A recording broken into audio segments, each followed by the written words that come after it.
Okay, so a bit unorthodox because this video style that I have done thus far has been to talk about fashion. So we're taking a sharp turn this time, and we are looking at some old paleo art. Because I think it's really fascinating what people used to think dinosaurs and other prehistoric creatures and plants looked like. So we're starting off here with a underwater scene that I think is supposed to be sometime during the Cambrian. I don't know for sure though. And you've got trilobites and then a bunch of little baby trilobites and some jellyfish.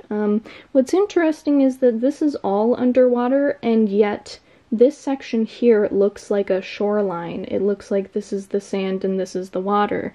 So I think this is one of two things, that this is some mud. This is sand and this is mud, and so that's why you're seeing these two trilobites. This one looks like it's dead, and this one looks like it's stuck. Or it could also be some water that is a different kind that has more density, so it's sunk to the bottom. I've seen pictures like that before of liquids where the more dense liquid falls to the bottom, and then you have the less dense liquid on the top. So that's, I find that interesting. Moving on, we have another underwater scene. Not sure what time period. It's very funny the way all of the creatures are swimming so that they can all be on display at the same time. Look at this face. That's, it's really something. Ooh, okay, now we're cooking. So we've got my favorite, my special little guys, plesiosaurs. This one is in quite the predicament. I sent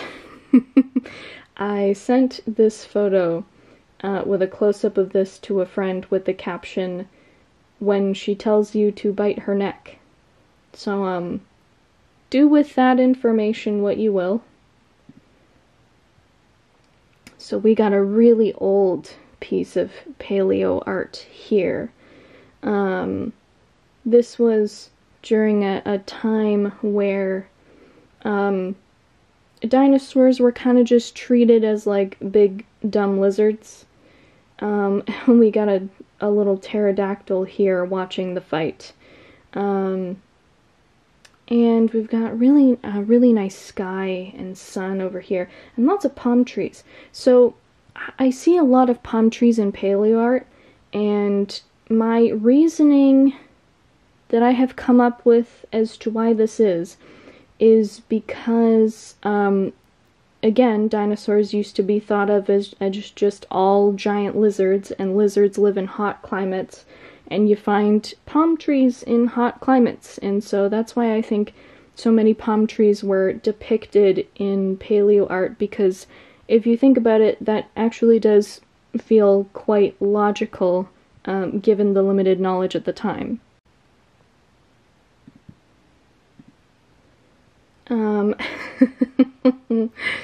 Oh, this is cursed. Sorry, some of these are a little pixelated. We got more palm trees. I don't even know what dinosaur these are actually supposed to be. We got some pterodactyls over here.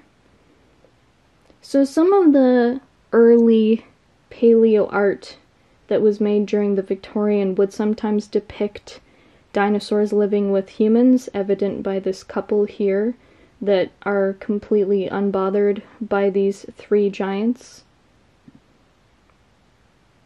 This one is interesting because this seems to not be depicting a prehistoric scene, but it seems to be depicting a old museum, because look at these people here, look at the railing, and then more people here. You have this building going on, but then you've got this huge display of, we got a plesiosaur, we got, I don't even know what this is, but I'm gonna guess a T-Rex.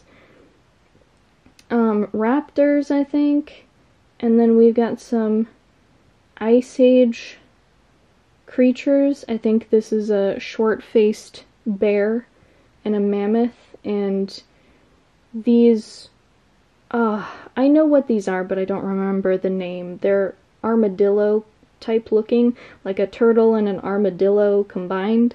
That's what those creatures look like to me.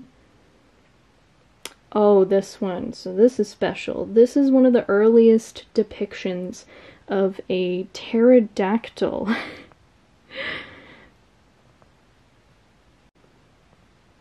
So, at first, pterodactyls, when their bones were found, it was perceived to perhaps be a mammal and was oftentimes depicted as looking like a furry bat, like a fruit bat, or like a possum with wings. And this is a very interesting design here, because this one on top of that gives it a wing structure that is almost like a flying squirrel. Excuse me. And it also depicts genitalia, so that's something. These are a little bit more accurate pterodactyls, and the dragonfly being present is not inaccurate. Dragonflies, along with mosquitoes and some other insects, have been on Earth for millions and millions of years, and did in fact live alongside the dinosaurs. This pterodactyl is in quite the predicament. And this, I have no idea what this is, but the water coming out of the nostrils like a fountain, paired with that expression, it's a choice. And we have another pterodactyl simply watching. Ooh, we got a big fight. Another pterodactyl that is just watching the fight. Plesiosaur.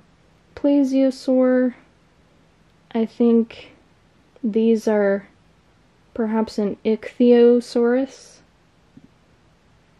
Ooh. So this looks like some of those Renaissance paintings depicting tragedies, but it's prehistoric creatures in the place of people. Like, you can see here, these pterodactyls, quite interesting the way that their wings are depicted. But they're eating the corpse of, I'm gonna say, an ichthyosaur, and it's got like an empty eye socket, exposed ribs, and then you've got this fight going on here between, I think, plesiosaurs, but that flipper having like tendons and stuff, almost like fingers, is not accurate. And then you've got even more creatures in the back here, but all you can see is just the spikes and their neck. The spikes on their neck. You can just see their necks or part of their tails. And it's very, I mean, it's kind of nightmare fuel, but I also kind of love it. So we got a volcano erupting, so that's interesting. This might be a plesiosaur. I don't know what this is. So, remember earlier when I said that sometimes pterodactyls were depicted like bats?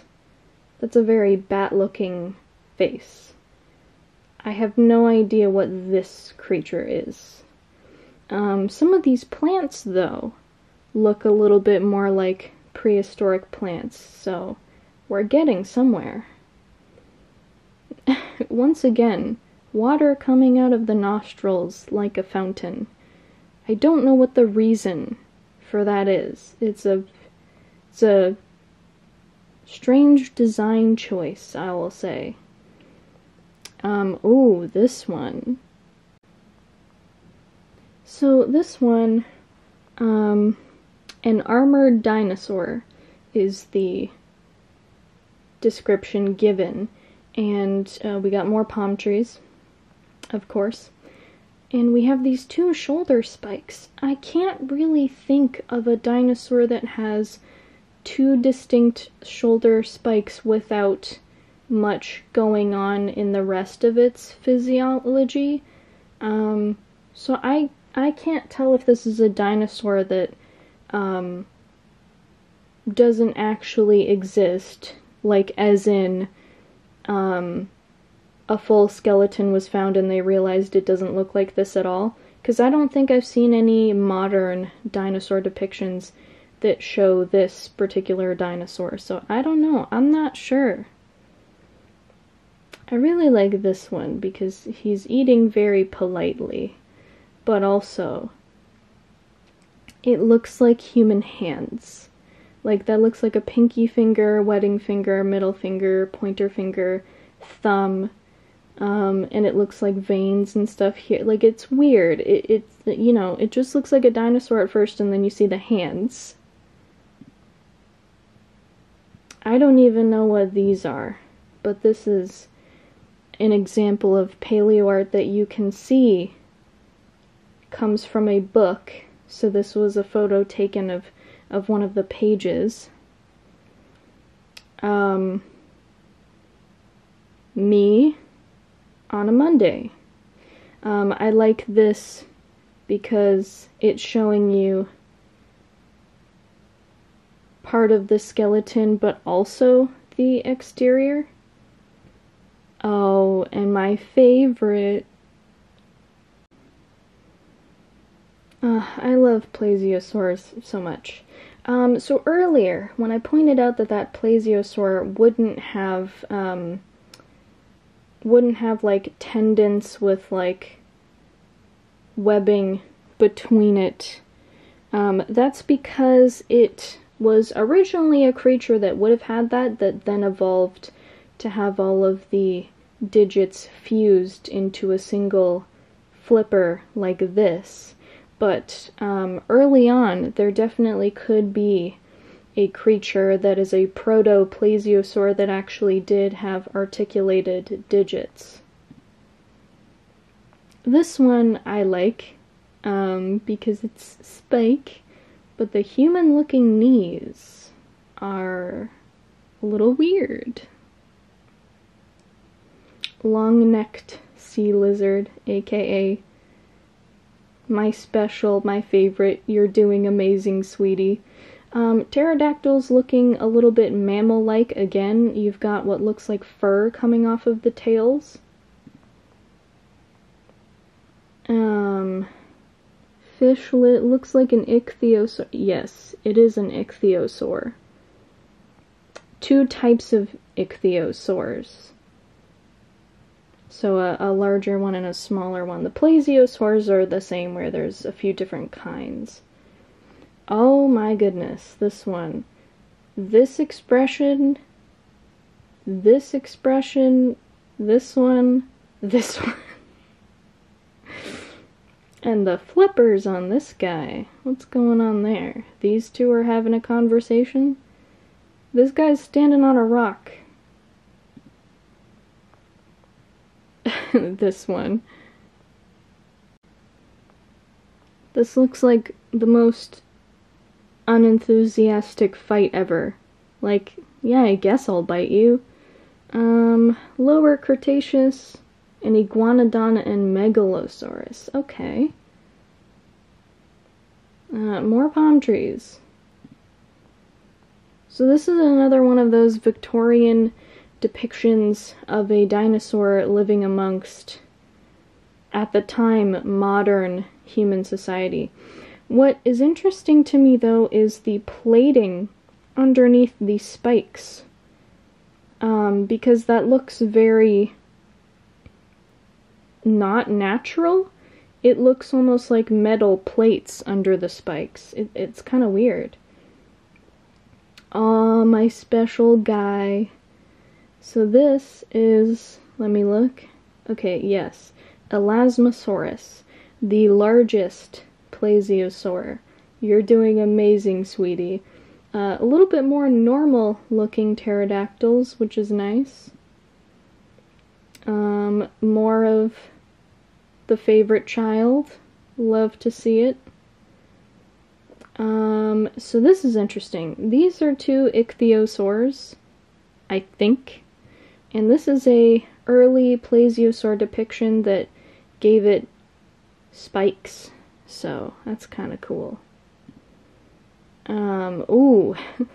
Okay, so this is a very early plesiosaur depiction because we now know their necks did not have the range to bend that much, like let alone almost making a figure 8 like that. Their necks would have snapped trying to bend like that. Also, realistically speaking in general, a creature cannot survive having part of their neck be that small. Their neck needs to be at least as wide as their mouth if you are a creature that swallows things whole. So, you know, food for thought. Ooh, long necks. Long necks playing in the water with a really nice pastel sky going on here. Some pterodactyls hanging around the water almost like seagulls, which I wonder if that actually would have been the case. This is funny because the T-Rex looks like it's saying, "Get away from me." We've got some three horns and a sharp tooth. Again, it has that, like, get away from me stance, but these two are just unbothered. These two are like, yeah, whatever, I'm out.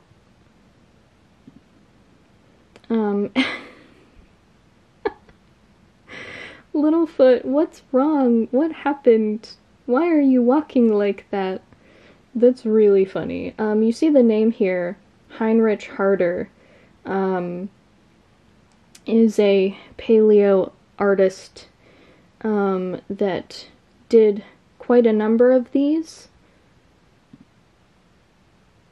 This is really nice. I like this because it's just peaceful, you know? Just some peaceful long necks in the water. There's another one of long necks in the water coming up that is one of my favorites. I like this one because it's simple and also because it's a ducky. Yep, yep, yep.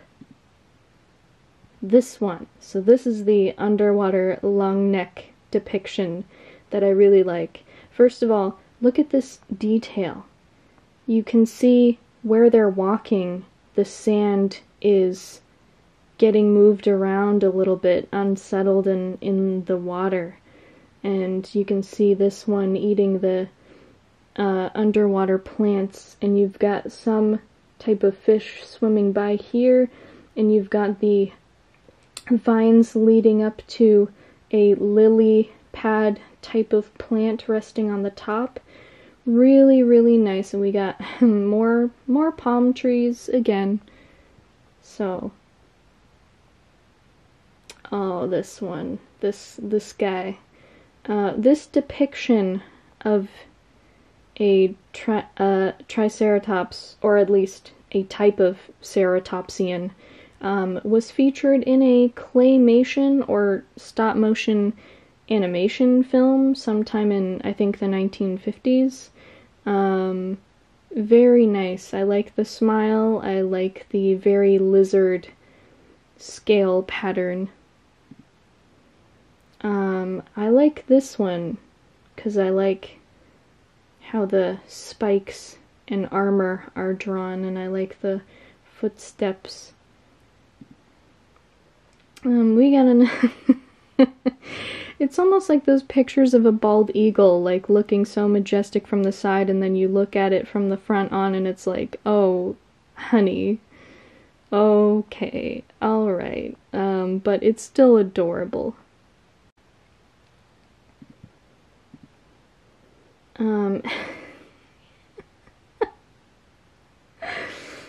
Oh my goodness, why? Why is it shaped like that? Why does it have a wagon? And also the skull doesn't match. The spikes are just like this skeleton matches, but this one doesn't. Anyway. It's quite the expression. More accurate looking pterodactyl, that's nice to see. More volcanoes going off, because of course. Look at this little armored guy down here. Cute. I cannot tell if these two are playing or fighting. I choose to believe that they are just playing. This guy's giving a thumbs up.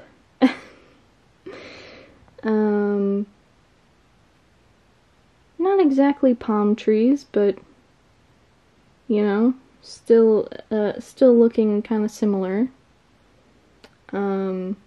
This is adorable. I don't really know what creature this is, but I saw it and knew that I had to include it.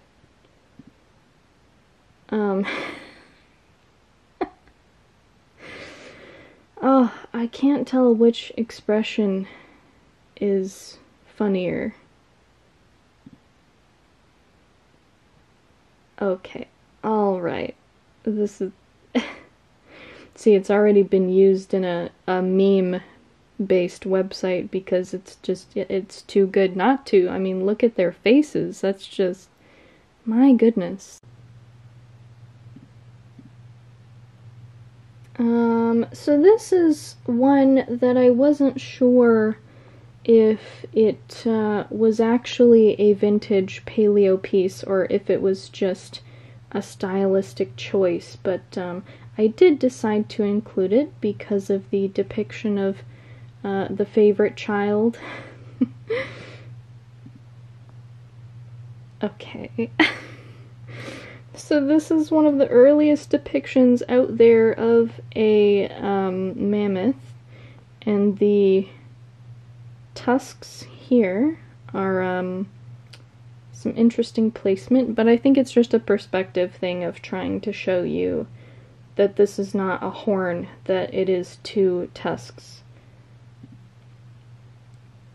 We've got a very nice Ice Age paleo art with a Smilodon, aka saber-toothed tiger, some type of vulture, I think, mammoths, and then we have, I think this is the short-faced bear. We've got a very nice depiction here of a Smilodon. I mean, it kind of just looks like a regular jungle cat, but with the teeth, you know? And then this is the last one, just a really nice mammoth depiction with a nice pastel sky, snow-covered trees and mountains, light reflecting off of the tusks. That's really, really nice. This is one of my favorites. So that's it. That is the selection of paleo art that I had to show you. A lot of these I would like to have framed and put in my house one day. I have to have a house first in order to put them in my house, but you know, baby steps. I really like paleo art. I really like, I mean, the funny ones are funny, but then you have ones like these where it's just like genuinely a work of art that also happens to show a part of Earth's history, and I think that's really beautiful. So thank you for watching this video. Thank you for spending this time with me. I hope that you will return for future videos. If not, thank you for watching this one, and if you are going to be returning, then I will see you next time.